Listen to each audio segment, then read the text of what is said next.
ஆதி Bharathi serial நாளைக்கு ஒரு அட்டகாசமான எபிசோடு வந்திருக்கு. வீடியோ பிடிச்சிருந்துச்சுன்னா லைக் பண்ணிட்டு பாருங்கள் ஃப்ரெண்ட்ஸ். பாரதி வந்து ரத்னத்துக்கிட்ட எல்லா உண்மையும் போட்டு உடைக்கிற மாதிரி ஒரு சீன் பரபரப்பாக கொண்டு போயிருந்தாங்க. மிஸ் பண்ணாமல் ஃபுல் வீடியோயும் கேளுங்க. பாரதி வந்து சுமதி வந்து கையை பிடிச்சி தடுத்து நிப்பாட்டுறாங்க. நீ ஒன்றும் கவலைப்படாத, நீ வர வேண்டிய இடத்துக்கு கரெக்டாக தான் வந்திருக்கேன். நான் போய் என் மாமா ரொம்ப நல்லவங்க, அவங்கக்கிட்ட உண்மையை சொன்னால் நிச்சயமாக வந்து அவங்க நல்லபடியாக வந்து உன்னை வாழ்க்கையை வந்து காப்பாற்றிடுவாங்க, நீ கவலைப்படாத அப்படின்னப்ப டக்குன்னு வந்து துரை வந்துடுறாப்புல. துரை வந்தோடனே உன்னை வந்து இங்கெல்லாம் வரவே விடக்கூடாதுன்னு தானே சொல்லியிருந்தேன். டேய் என்னடா பண்ணி வச்சுருக்கேன் சுமதி, அப்பயே வந்து நான் வந்து கட்டி போடன்னு சொன்னால் நீங்கள் என்னடானா அவளை வீட்டுக்கு அழைச்சிட்டு வந்து எங்கள் அப்பா கிட்ட வந்து உண்மையை சொல்கிற வரைக்கும் விட்டு வச்சுருப்பீங்க போல், என்னடா பண்ணி வச்சுருக்கீங்க அப்படின்னோடனே சுமதி கையை பிடிச்சி டக்குன்னு இழுத்து பலாருன்னு ஒரு அரைகிறாங்க. இதை பார்த்தோன்னா பாரதி வந்து பயப்படுறாங்க. என்ன நினச்சிக்கிட்டு இருக்கேன், என் வாழ்க்கையில் தலையிடாதன்னு எத்தனை தடவை நான் உன்ட்ட சொன்ன சுமதி, ஆனாலும் நீ கேட்க மாட்டேங்கிற, என் கல்யாணத்தை நிப்பாட்டலான்னு பார்க்குறல, டே இவளை முதல்ல அழைச்சிட்டு போங்கடா அப்படின்னு சொல்லி அவன் வந்து வேனில் ஏற்றி அனுப்பி விட்டுறாங்க. அனுப்பி விட்டதுக்கப்புறமேட்டுக்கு பாரதி கிட்டக்க வந்து பேச ஆரம்பிக்கிறேன். என்ன பாரதி, என்னை பார்த்து எல்லா உண்மையும் தெரிஞ்சிருச்சா அப்படின்னோன்னா, ஆமாண்டா தெரிஞ்சிருச்சு, நான் வந்து உன்னை வந்து அப்பா கிட்ட சொல்லணும்னு தோணுதா? ஆமாம், நான் எனக்கு என்ன சொல்கிறதுக்கு பயமா, என் மாமா என் பக்கம் நியாயத்தை புரிஞ்சுப்பாங்க, உன்ன மாதிரி அயோக்கிய பயல்கள் கூடலாம் என்னால் வாழ முடியாது அப்படின்னு சொல்லிட்டு போகிறாங்க. போகிறப்ப சரி அப்போ உனக்கு தமிழ் வேணாமா அப்படின்னு வந்து துரை வந்து செம கோவத்தில் கேட்குறாப்புல. கேட்டோன்னே அதிர்ச்சி ஆகி திரும்புகிறாங்க நம்ம பாரதி. என்னையா பண்ணி வச்சுருக்கேன், மரியாதையாக என் பொண்ணு எங்கே அப்படின்னு கேட்டோன்னே, ஆமாம் உன் பொண்ணெல்லாம் நான் எப்போயோ வந்து தூக்கியாச்சு தெரியும்ல, கல்யாணம் நான் நடந்து முடிஞ்சால் மட்டும்தான் அந்த பொண்ணு தமிழ் இங்கே வருவா, இல்லைன்னா வரமாட்டா, அது ஞாபகம் வச்சுக்க அப்படின்னு சொன்னோன்னே பாரதிக்கு செம்ம கோவம் வந்துருச்சு. சட்டையை பிடிச்சி என்ன நினச்சிக்கிட்டு இருக்கேன், மரியாதையை என் பொண்ணை என்கிட்ட திருப்பி கொடுறா, இல்லைன்னா நான் மாமா கிட்ட சொல்லிடுவேன்னு இப்போ தானே சொன்னது காதில் விழுவலையா அப்படின்னோன்னே, அது உன் அண்ணன் பொண்ணுடா, மரியாதையை கொடுறா அப்படின்னோடனே பாரதி அழ ஆரம்பிச்சிடுறாங்க. இங்கே பாரு, என்னை பார்த்தாலே உனக்கு பிடிக்காது தான், அருவருப்பாக இருக்குன்னு உன் மூஞ்சியை பார்த்தாலே தான் தெரியுது, பட் எனக்கும் ஆரம்பத்தில் உன்னை வந்து சுத்தமாக பிடிக்கவே இல்லை தான், எனக்கு என்ன பண்ணுறது, ஆனால் நாளாக வந்து உன்னை வந்து எனக்கு ரொம்ப பிடிக்க ஆரம்பிச்சிருச்சு, அது ஏன்னே எனக்கு தெரியல, இப்போ நான் ஃபிக்ஸ் பண்ணிட்டேன், நீ தான் என் ஒய்ஃபுன்னு, அதனால் இந்த கல்யாணத்தை எக்காரணம் கொண்டும் வந்து நிப்பாட்டவே முடியாது யாராலையும், மரியாதையாக நீ உள்ளே போய் ரெடி ஆகிற வேலையை பாரு அப்படின்னு சொல்லி துரை அனுப்பி விட்டுறாங்க. பாரதி வந்து உள்ளுக்குள்ளே ரூமில் போயிட்டு வந்து அழ ஆரம்பிச்சிடுறாங்க. வாசு, என் வாழ்க்கை வந்து எதை நோக்கி போயிட்டுருக்குன்னே தெரியலை, தமிழுக்காக தான் வந்து நான் வாழலான்னு முடிவு எடுத்தேன், கடைசியில் வந்து நான் நினச்சது வந்து எடுத்த முடிவு வந்து தமிழுக்கு வந்து பாதகமாகி போயிடுச்சு, எனக்கு நீ எப்படியாவது வாசு நீ தான் வந்து தமிழை என்கிட்ட மீட்டு எடுத்துகிட்டு வந்து கொடுக்கணும், அதுக்கு நீ தான் உதவணும், உன்னை தவிர வேறு யாரும் எனக்கு வந்து இப்போ ஹெல்ப் பண்ண மாட்டாங்க அப்படின்னு சொல்லி தவிச்சிக்கிட்டு அழுதுகிட்டு இருக்காங்க. அதே சமயத்தில் இந்த பக்கம் அடுத்த நாள் காலையில் விடிஞ்சிருது. விடிஞ்சோடனே வந்து ஹாலில் வந்து உட்காந்துருக்காப்புல நம்ம ரத்னமும் மரகதம் தனம் 3 பேரும் இங்கே உட்காந்துட்டு இருக்கப்ப, ஆமாம் இவ்வளோ காலையில் விடிஞ்சாச்சு, இந்நேரம் தமிழ் பாப்பா ஹாலில் வந்து விளாண்டுக்கிட்டு இருப்பா, ஆளையே காணுமே அப்படின்னு சொன்னோன்னே தூக்கி வாரி போடுது நம்ம வெளியில் நின்றுட்டு இருக்க துரைக்கு. ஐயோ என்ன பண்ணுறது அப்படின்னு தெரியலன்னு, சரி இங்கே தான் எங்கேயாவது இருப்பா அப்படின்னு மரகதம் சொல்கிறாங்க.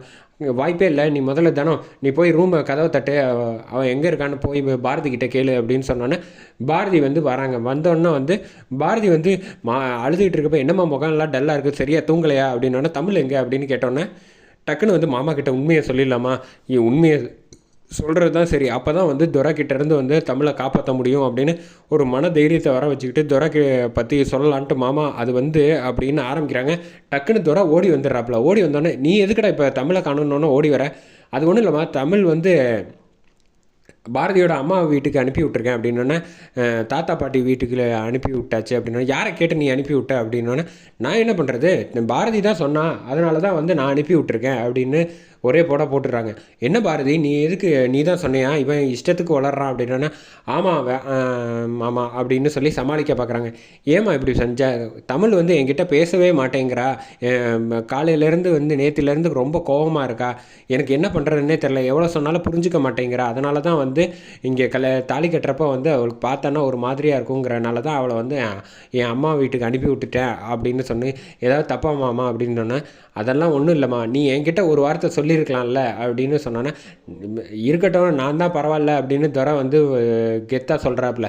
நீ எல்லாம் வந்து பாரதியை வந்து அதட்டுற லெவலுக்கு இருக்குது இல்லை, அப்படின்னு பேச ஆரம்பிக்கிறாங்க. உடனே வந்து மரகதம் சொல்கிறாங்க, ஏம்மா நீ என்கிட்ட தமிழை இந்த மாதிரிலாம் ஃபீல் பண்ணுறான்னு சொல்லியிருந்தேன்னா நான் பேசி சமாதானப்படுத்தி வச்சுருப்பேன்ல இங்கேயே இருக்கிற மாதிரி, அதை விட்டுட்டு நீ எதுக்கு அவங்க வீட்டுக்கு அனுப்பி விட்ட அப்படின்னு கேட்குறாங்க.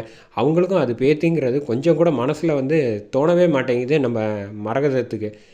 ரத்னம் சொல்கிறாப்புல, அதுவும் சரியான விஷயம் தான், நீ பண்ணன்னு எல்லாமே சரியாக தான் இருக்கும், தமிழும் ஃபீல் பண்ணக்கூடாதுல்ல, சரி நாளைக்கு கல்யாணம் முடிஞ்சவனை அழைச்சிட்டு வந்துடலாம் அப்படின்னு சொல்லிட்டு இந்த பக்கம் வந்து பாரதி கிட்ட வந்து எல்லோரும் போனதுக்கப்புறமேட்டுக்கு ரத்னம் வந்து பேச ஆரம்பிக்கலப்ப, இங்கே பாரு, இன்னொரு தடவை அப்பா கிட்ட வந்து ஏதாவது வாயை விட்டு சொல்லணும்னு நினச்சேன்னு வச்சுக்கேன், அவ்வளோதான், உண்டு இல்லைன்னு பண்ணிடுவேன் அப்படின்னு சொல்லி மிரட்டுறாப்புல. மறுபடியும் பாரதிக்கு என்ன பண்ணுறேன்னே தெரியாமல் முழிச்சிட்டு இருக்காங்க. சரி ரூமுக்கு உள்ளே போயிடலாம் அப்படின்னு சொல்லிட்டு ரூமுக்குள்ளே போயிட்டு கதவை சாத்திட்டு அவங்க அம்மாவுக்கு ஃபோனை போடுறாங்க.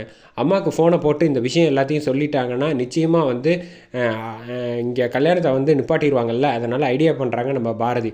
கரெக்டாக ஃபோனை போட்டு வந்து அவங்க அம்மாட்ட பேசுகிறப்ப வந்து, சொல்லுமா எதுக்குமா இப்போ இந்த நேரத்தில் கூப்பிட்ருக்க அப்படின்னு பாரதியை வந்து பேச ஆரம்பித்தோடனே டக்குன்னு வந்து துரை வந்து அனுப்பிவிட்ட ஆளை வந்து அங்கே வந்து அவங்க அம்மாவை வந்து மடக்கி பிடிச்சிடுறாங்க. பிடிச்சதுக்கப்புறமேட்டுக்கு துரை வந்து உள்ளே வந்து பாரதி ரூமை டக்குன்னு கதவை காலால் தட்டி விட்டுட்டு ஓப்பன் பண்ணிட்டு மாசாக வர்றாப்புல. வந்தோடனே, என்ன பாரதி அம்மாட்ட போட்டு கொடுக்கலான்னு பார்க்குறியோ, அதெல்லாம் ஒன்றும் செல்லாது, முதல்ல ஃபோனை கொடு அப்படின்னு சொன்னால், ஃபோனுக்கெலாம் தர முடியாது, ஃபோனை என்கிட்ட கொடுத்தா தான் என் ஆளுங்க வந்து உங்கள் அம்மா விடுவாங்க, அப்புறம் ஓ விருப்பம் அப்படின்னு என்னென்னா அதிர்ச்சி ஆகி கண்ணெல்லாம் செம எக்ஸ்ப்ரெஷன் காட்டினாங்கன்னே சொல்லலாம் அந்த செகண்டில். ஃபோனில் பேச ஆரம்பிக்கேன், ஆமாம் என் மாமியார் என்ன பண்ணிகிட்டு இருக்காங்க அப்படின்னு சொன்னோன்னே, ரொம்ப ஓவராக வந்து கத்திக்கிட்டு இருக்காங்க அப்படின்னோடனே, சரி வாயிலேருந்து கையை எடுத்ததுக்கப்புறமேட்டுக்கு என்னடா பண்ணி வச்சுருக்க அப்படின்னா, ரொம்ப கவலைப்படாதீங்க, உங்கள் பொண்ணை நல்லபடியாக பார்த்துப்பேன், முதல்ல வந்து ஆல்ரெடி தமிழ் என்கிட்டக்க தான் இருக்கா, இப்போ வந்து நீங்களும் என்கிட்டக்க தான் இருக்கீங்க, அதனால் கல்யாணம் முடிகிற வரைக்கும் எந்த ஒரு பிரச்சனையும் பண்ணாமல் பேசாமல் அமைதியாக இருந்தீங்கன்னா நான் ஆட்டோமேட்டிக்காக வந்து எல்லாரையும் நல்லபடியாக நான் பத்திரமா பார்த்துப்பேன். இல்லை ஏதாவது பிரச்சனை பண்ணிங்கன்னு வச்சுக்கோங்களேன், அப்புறம் நான் செய்ய வேண்டியது எல்லாம் செஞ்சுருவேன், ஜாக்கிரதையாக இருக்காங்கன்னு ஃபோனை வச்சிடுறாங்க. என்ன பாரதி, நான் என்ன சும்மா விளையாட்டுக்காக அவன் கூட வந்து காமெடி பண்ணிக்கிட்டு இருக்கேன்னு நினச்சி என்னை பார்த்தா, நான் வந்து சீரியஸாக சொல்லிகிட்டு இருக்கேன், நீ தான் என்னோடய ஒய்ஃபு, அதை யாராலையும் மாற்ற முடியாது, அதை முதல்ல புரிஞ்சுக்க. ஆல்ரெடி வந்து உனக்கு யாராவது உதவுவாங்கன்னு நினைக்கிறியா, நீ உனக்கு உதவ வேண்டிய ஆள் அடுத்தது ஆதிதான்னு எனக்கு நல்லா தெரியும். ஆல்ரெடி ஆதியை வந்து அனுப்பி என் ஆளுங்க பிடிச்சிருப்பாங்க, இந்நேரம் கட்டி போட்டு வச்சுருப்பாங்க.